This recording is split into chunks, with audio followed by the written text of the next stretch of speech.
नमस्कार दोस्तों।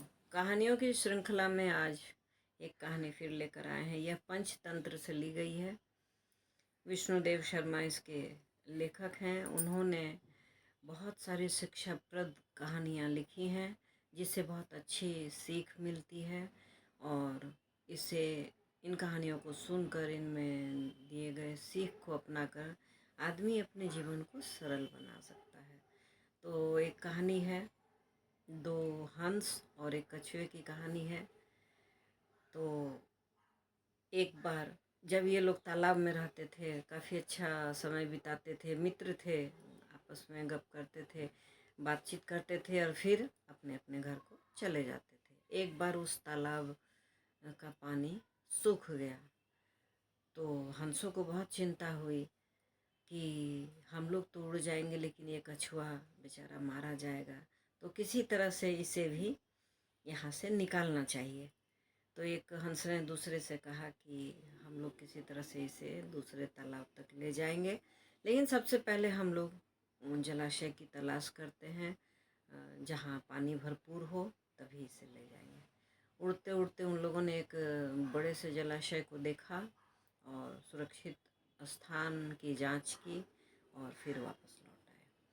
तो कछुए को बुलाया और कहा कि ये जलाशय जो है, इसका जल सूख रहा है, बिना पानी के हम सभी मर जाएंगे और तुम भी जीवित नहीं रहोगे, तो चलो हमारे साथ और हम तुम्हें ले जाएंगे और अपने साथ रखेंगे। तो कछुए ने कहा कि ठीक है, लेकिन जाएंगे कैसे? तुम लोग उड़ते हो, हम चलते हैं ज़मीन में, दोनों की चाल बराबर नहीं हो सकती है।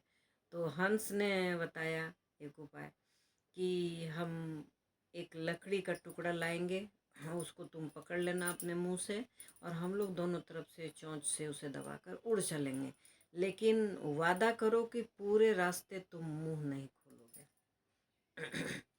सॉरी। कछुए ने कहा कि ठीक है, मैं मुंह नहीं खोलूंगा।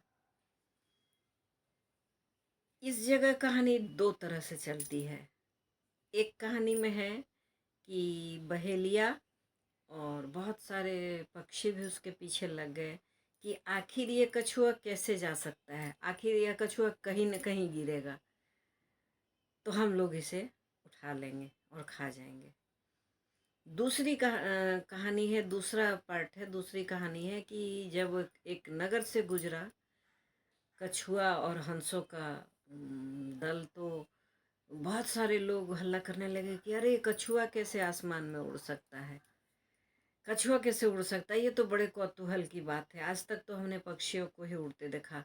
ऊपर कछुआ उड़ा जा रहा था हंसों के साथ और नीचे लोग दौड़ते चले जा रहे थे। यह देखकर कछुआ बहुत बर्दाश्त कर रहा था, लेकिन जब उसे बर्दाश्त नहीं हुआ और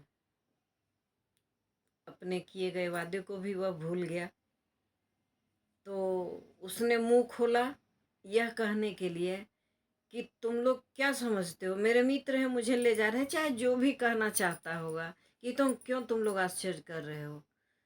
बस जैसे ही उसने मुंह खोला, कछुआ ऊपर से गिर गया और बहुत ऊंचाई से गिरने के कारण उसे बहुत चोट लगी और वह उस दर्द को झेल नहीं पाया और उसकी मृत्यु हो गई, उसका प्राणांत हो गया। तो इससे क्या सीख मिलती है? सीख मिलती है कि जिसकी जो चाल है उसी चाल में उसे सुरक्षित स्थान ढूंढना चाहिए। हंस उड़ता था और कछुआ धीरे धीरे चलता था। धीरे धीरे चलकर कहीं किनारे किनारे जाकर वह किसी जलाशय को खोज सकता था, लेकिन उसने हंसों पर भरोसा किया। हंस फिर भी बहुत अच्छे थे, लेकिन हंस से जो उसने वादा किया उस वादे को वह भूल गया, इससे उसकी मृत्यु हो गई। तो वादा जो करें उसे भूले नहीं और अपनी चाल पहचानें, जिस चाल में आप चल सकते हैं। अब कहते हैं कि कौआ चले हंस की चाल, तो ये संभव है क्या? नहीं।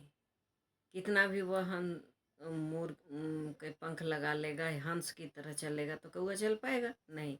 सबकी अपनी चाल होती है, अपनी गति होती है, अपनी उड़ान होती है, अपने हिसाब से चलना चाहिए। किसी के देखा देखी उसकी बराबरी नहीं करनी चाहिए। और अगर अपने वादे पे भरोसा ना हो तो किसी के साथ पर भी भरोसा नहीं करना अगर कछुए ने भरोसा किया, अपने वादे को याद रखा होता तो वो नहीं गिरता। तो मेन सीख इसमें यही है कि जो वादा करो उसको निभाओ, अगर नहीं निभाते हो तो खतरे में पड़ सकते हो। कहानी अच्छी लगी होगी, अच्छी लगी तो लाइक करें, शेयर करें, चैनल में नए हैं तो सब्सक्राइब करें, एक बेल बटन आता है उसे ही दबाएं।